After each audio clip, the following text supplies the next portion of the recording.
So prior to Sakamoto Days dropping its first two episodes, the internet was spicy, to put it nicely, towards the production of said show. And honestly, it was insane because usually when I hear like, oh, the internet's getting up in arms, production isn't good enough, I'm like, ah, it's just the English side of Twitter being Twitter. But no, the Japanese fans were not too pleased.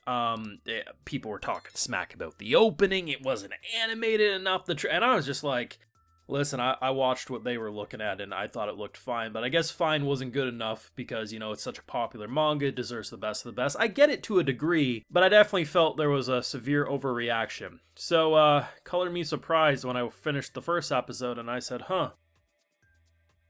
Turned out it wasn't an abysmal mess after all. Granted, was episode 2 as well produced as the first episode? No. But even if the remaining episodes looked like episode 2, I would be having a damn good time. And I think this is one of those shows that, unless you're, like, if you're terminally online, you're gonna kind of know about the buzz and what people are feeling. But your average anime fan who turns on Netflix and watches this one every week, they're not gonna think it's some train wreck. Like, this is a really good looking show if you ask me. It can be stiff, but it can also be damn good.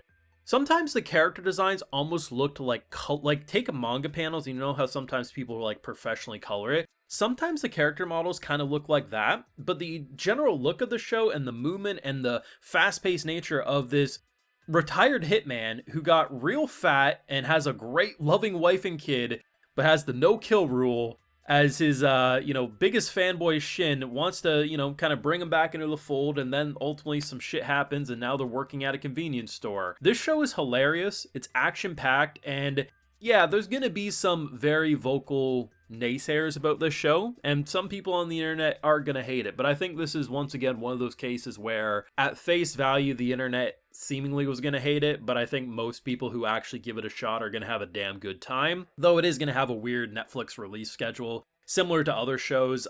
This isn't the first time it's happened, but English and actually it seems like everywhere outside of Japan, only episode 1's dropped and episode 2 drops next week. However, Netflix Japan got the first 2 episodes, so episode 3 is next week. So, I mean, it's 2025. If you don't have access to the internet and a search engine, you should be able to figure out how to watch episode 2, even if you're not in Japan.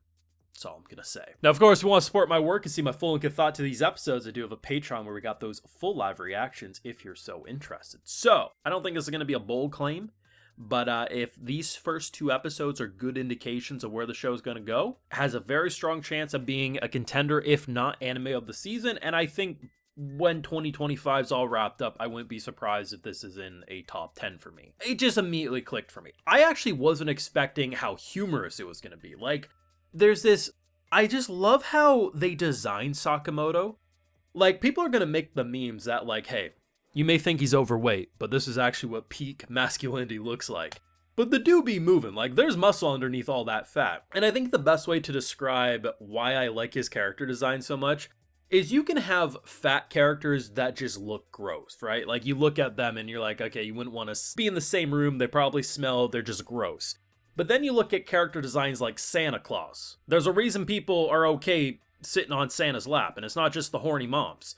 At the end of the day, a character like Santa, despite being a fat fellow, is a jolly fellow. And Sakamoto, despite being a fat guy, he's adorable, man. He has so much fat that when he shakes his face repeatedly, it's like, you know how dogs, when they have the very droopy faces and it just smacks around? It's like that. It's just hilarious. But despite being clearly overweight and eating damn good, I mean, they pretty much kicked the show off with him being like, so I was this hitman, and then I met a woman. And it's like, oh shit, her cooking got you fat, huh? Fantastic shit. And I wasn't exactly sure the direction they were going to go because I didn't really know anything about this series other than Hitman runs convenience store. That sounds interesting. And yeah, like they hit it out of the park with the comedy. And I like what they did with Shin because my initial assumption was, oh, here's like this dude who's going to be took under this guy's wing. He can no longer be a hitman, but he can teach you the ways. No. They're both trained, and basically his job was to bring him back into the fold. When he said no, the organization said we'll kill him, and he's like, hell no. The dude's a psychic too, which is a fun twist I wasn't expecting. And I love the idea that by the end of the first episode, it's hey, like, listen, you now work for me. no killing. And then by the second episode, we learn exactly why the no killing rule is the thing, which you already knew prior to the backstory. It's clearly, well, why would a woman, want her husband to be a killing machine, right? Now, they do fully confirm that, like, she's aware of his past, but they do such a funny thing. So, I'm sure I'm not the only one who probably made the joke, like, oh shit, she's gonna jump. But then she does jump.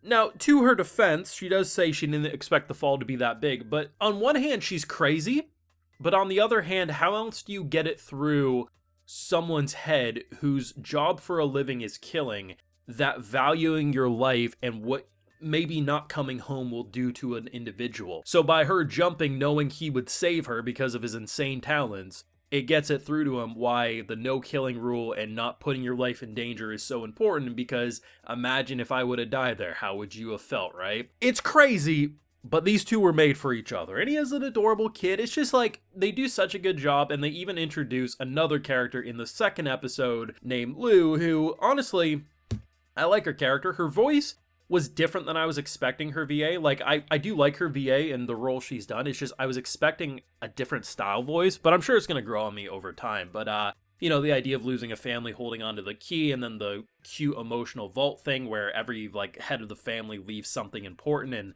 the idea of it being a drink when she comes of age is just adorable as hell. But yeah, like, they did a really good job, and like, there are issues with the production if you ask me. Like, as an example, character design wise, I think Lou, I might be in the minority for this one. I think they made her head slightly too small. When you look at her torso, her legs, and her arms, it feels like those are all right, but her head's slightly too small for her body. I don't know, it bugged, and it's not like a single scene, like consistently I had that opinion, but maybe that's just a me thing. Sometimes the animation was stiff in the second episode, and moved a lot less, but it's not like slideshow choppy at any point, which is a good sign. And for the first core being apparently 11 episodes, there is a part 2 being worked on as well. I think it comes out in summer if I'm not mistaken. I don't know, man, like, I do get it. I'm not, like, this is a very popular series. It'd be like, if Demon Slayer was just getting an anime announcement and people were concerned about production. I do get it. It's just, yeah, not everything's gonna be the best of the best. This is the best looking anime of all time. Now, in a perfect world, would every show be topping the previous one? Sure. But I look at this show and I look at such a distinct and unique art style, a fun production. I mean, for a man that looks like he shouldn't be able to move, when he's catching bullets with chopsticks and launching gumballs at people, I don't know. I think people overreacted majorly. I get wanting more in a healthy discussion, but to act like it was trash before it even started was just an overreaction that I wanted no part of. I don't know. I'm at a point where maybe just as I get older, I'm easier to please, but I really don't see that as a bad thing. I get to not get mad over cartoons at the end of the day. Let's be 100%.